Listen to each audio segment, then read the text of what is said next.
S की कहानियाँ। कहानियों का एक प्यारा खजाना। एक हरा भरा जंगल जिसके चारों तरफ हरियाली थी, पंछियों की चहचहाहट, बहती ठंडी हवा और शांत वातावरण से भरा हुआ था। इसी जंगल के एक कोने में एक छोटी सी गुफा के भीतर माँ खरगोश अपने 2 बच्चों के साथ रहती थी। माँ बहुत प्यार करने वाली और मेहनती थी। दोनों बच्चे शरारती लेकिन दिल के बेहद अच्छे थे। हर दिन सूरज उगता, बच्चे बाहर खेलते, माँ उन्हें सिखाती, खिलाती और कहानी सुनाकर सुलाती। एक दिन सुबह में खरगोश अपने दोनों बच्चों से कहता है, चलो बच्चों, अब उठ जाओ। आज मैं तुम्हें हमारी खरगोश जाति के बारे में कुछ बातें बताती हूँ। हाँ माँ, फिर बाद में हम बाहर खेलने भी जाएंगे। हाँ माँ, और फिर गाजर भी खाएंगे। हाँ बच्चों, ठीक है। फिर खरगोश कहानी सुनाती है। बच्चे बड़े ध्यानपूर्वक सुनते हैं। बाद में वे तीनों गुफा के बाहर खेलने के लिए आते हैं। माँ, मैं तो थक गया हूँ अब। हाँ माँ, मैं भी। चलो अब हम आराम करते हुए गाजर खाएं। फिर सब साथ में बैठे हुए गाजर खाते हैं। शाम हो जाती है और सब गुफा में चले जाते हैं। कुछ दिन ऐसे चलता है, लेकिन एक दिन सब कुछ बदल गया। एक नए दिन की शुरुआत होती है। अचानक संकट का आगमन होता है। एक नई सुबह आई, लेकिन माँ खरगोश अपने गुफा से बाहर नहीं निकली। दोनों बच्चे खेलते खेलते माँ के पास गए। देखो छोटे, माँ तो कांप रही हैं और माँ की आंखें भी बुझी बुझी हैं। हाँ भैया, और आवाज बहुत धीमी। बेटा, मुझे कुछ अच्छा नहीं लग रहा। लगता है मैं बीमार हो गई हूँ। बच्चे डर गए। उन्होंने माँ के माथे को छुआ। बहुत गर्म था। भैया, माँ को बुखार है, क्या करें? हाँ छोटे, चलो हम जंगल में जाकर किसी की मदद लेते हैं। दोनों बच्चे जंगल में जाते हैं। फिर वहाँ थोड़ी दूर जंगल के किनारे 2 हिरण, मोती और रतन, पानी पी रहे थे। तभी छोटा खरगोश दौड़ते हुए उनके पास पहुंचा।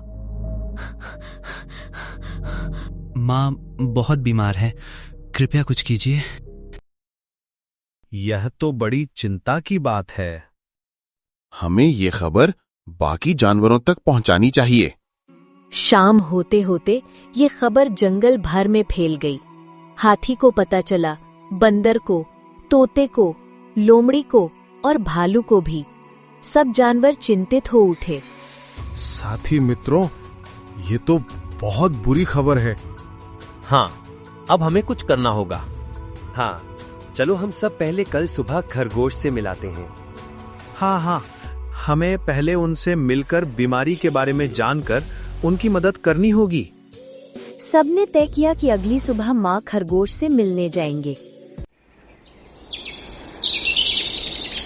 सूरज की पहली किरण के साथ सब जानवर एकत्र हो गए। जंगल में हलचल थी, लेकिन सबका चेहरा गंभीर।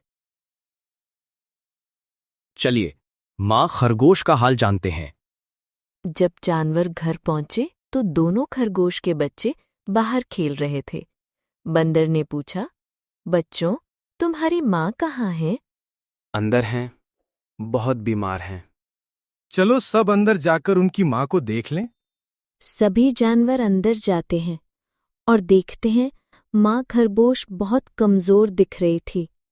सब जानवरों ने चिंता जताई। अगर जल्दी इलाज ना हुआ तो हालात और बिगड़ सकते हैं। जंगल में कहीं कोई वैद्य या साधु हो तो उसे ढूंढो। हो सकता है वो मेरी बीमारी का इलाज जानता हो। हम जल्द ही कुछ ना कुछ करते हैं जिससे आपकी बीमारी ठीक हो जाए। अगली सुबह फिर से जानवरों की मीटिंग हुई। सब चुपचाप खड़े थे, सोच में डूबे। मुझे एक साधु महाराज का पता है जो गहरे जंगल में रहते हैं। मैंने सुना है कि उनके पास हर बीमारी का इलाज है। हमें देरी नहीं करनी चाहिए। बंदर भाई, आप हमें वहां ले चलिए। मैं तो चलने को तैयार हूं, पर और कौन चलेगा? मैं अपनी माँ के लिए कुछ भी करूंगा। मैं चलूंगा। कौवा और खरगोश बंदर के साथ चलने को तैयार हो गए। ठीक है, तो फिर तय रहा। अब तुम तीनों जाओगे और हम सब यहाँ रहकर तुम्हारी माँ का ख्याल रखेंगे। हाँ, ये ठीक रहेगा। चलो अब तुम तीनों देर मत लगाओ, तुम्हें अब बाबा को खोजने का काम शुरू कर देना चाहिए। हाँ, अब तुम तीनों को जाना चाहिए, यहाँ हम सब संभाल लेंगे। बंदर, कौवा और खरगोश तीनों गहरे जंगल की ओर निकल पड़े। रास्ता मुश्किल था, कांटेदार झाड़ियां, ऊंचे पहाड़ और तेज धूप, लेकिन माँ के लिए प्यार ने उन्हें थकने नहीं दिया। क्या सच में साधु महाराज मदद करेंगे? हाँ भाई, मैंने सुना है वे एक महान वैद्य है। हाँ भाई, तो तुम्हारी माँ जरूर ठीक हो जाएंगी। थोड़ी दूर चलते ही कुछ तेज मगर दिव्य प्रकाश हुआ। घने वृक्षों के बीच एक पवित्र सा स्थान आया। वहां एक पेड़ के नीचे साधु महाराज ध्यान में लीन थे। उनका शरीर शांत था, आंखें बंद थीं, चारों ओर एक दिव्य प्रकाश जैसा लग रहा था। तीनों धीरे धीरे पास गए। खरगोश फुसफुसाया, क्या हमें साधु महाराज की तपस्या भंग करनी चाहिए? तुम्हारी माँ की जान बचाने के लिए हाँ, जरूरी है। हाँ, तुम्हारी माँ के इलाज के बारे में हमें सिर्फ ये साधु महाराज ही कुछ उपाय बताएंगे। तीनों ने झुककर प्रणाम किया और धीरे से बोले, साधु महाराज, कृपया हमारी मदद कीजिए। धीरे धीरे साधु महाराज ने आंखें खोली। कौन हो तुम? क्यों मेरी तपस्या भंग की है? महाराज, हम सुंदरवन से आए हैं। हमारी दोस्त की माँ बहुत बीमार है। आप ही उसकी अंतिम उम्मीद है। वह कई दिनों से खाना भी नहीं खा पाई। कृपया कोई औषधि बताइए। हाँ साधु महाराज, मेरी माँ कई दिनों से बीमार है। कृपा करके आप मेरी मदद करें, तभी मैं मेरी माँ को बचा पाऊंगा। साधु कुछ पल चुप रहे और गहरी सोच में डूबे। फिर बोले, तुम्हारा प्रेम सच्चा है, लेकिन औषधि पाना आसान नहीं। तुम्हें एक परीक्षा देनी होगी। परीक्षा कैसी साधु महाराज? मैं अपनी माँ के लिए सब कुछ करने को तैयार हूँ। साधु महाराज ने गहरी आवाज में कहा, औषधि एक विशेष फूल से बनती है, जीवन पुष्प। ये फूल सिर्फ उन्हीं को मिलता है जिनका हृदय निस्वार्थ हो, लेकिन उसे पाना आसान नहीं। 3 परीक्षाएं होंगी। तुम्हें उस गुफा में जाना होगा जहां अंधकार है और डर तुम्हारे मन को परखेगा। वहां तुम्हें खुद को स्थिर रखना होगा। यदि तुम डरे तो रास्ता बंद हो जाएगा। दूसरी परीक्षा, त्याग का पुल।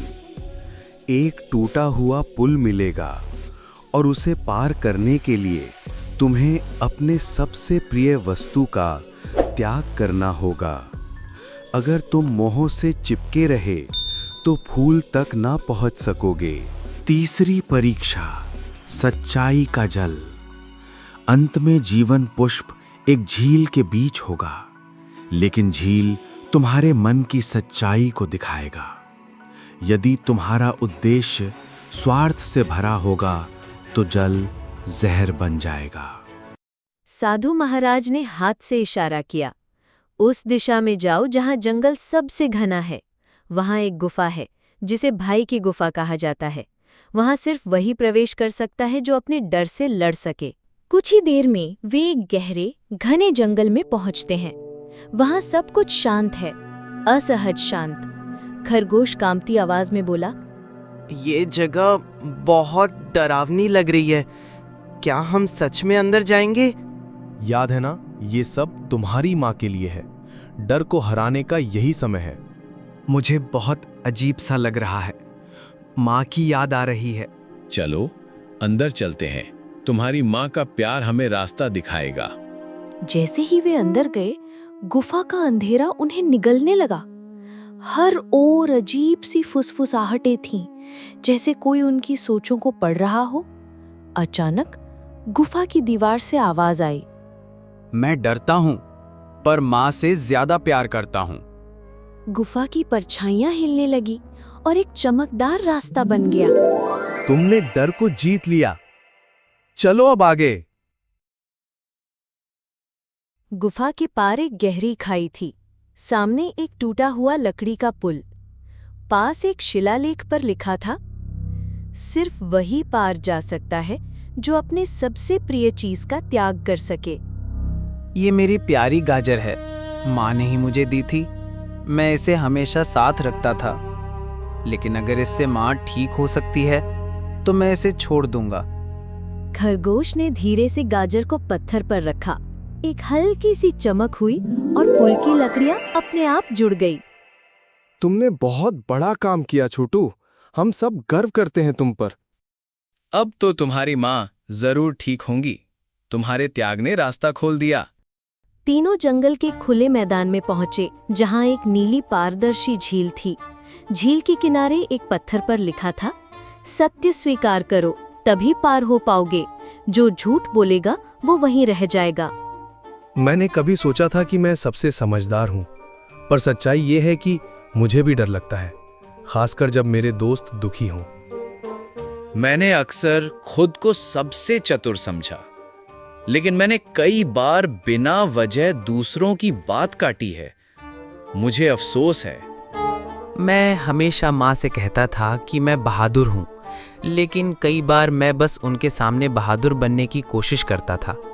सच ये है कि मैं डरता था, बहुत डरता। जैसे ही उन्होंने सच्चाई कही, झील की सतह पर हल्की सी तरंग आई और एक नीला पुल उसके ऊपर बन गया।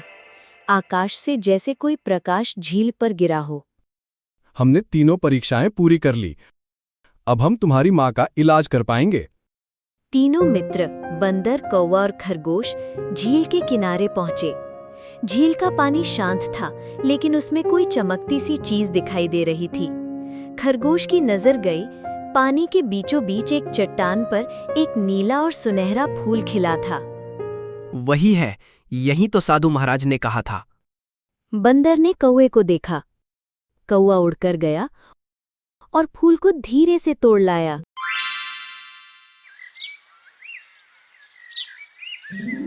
तीनों मित्र भागते हुए साधु महाराज के पास लौटे। तुमने तीनों परीक्षाएं पास की, साहस, करुणा और त्याग, और ये फूल उन सब का साक्षी है।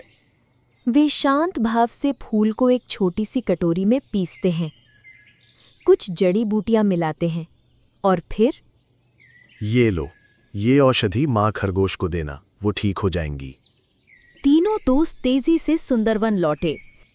कौवे की चोंच में वो अमूल्य औषधि थी जिसे साधु महाराज ने फूल से बनाया था।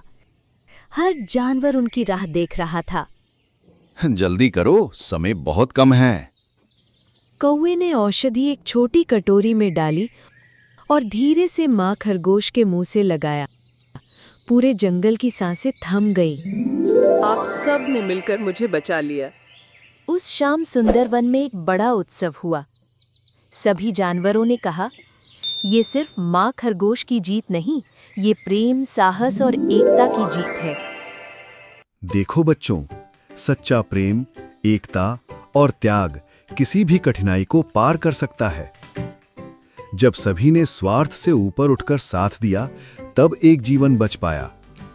खरगोश का त्याग, कौवे और बंदर की मदद और पूरे जंगल का सहयोग यही दिखाता है कि जब हम मिलकर प्रयास करते हैं तो सबसे बड़ी समस्या भी हल हो जाती है।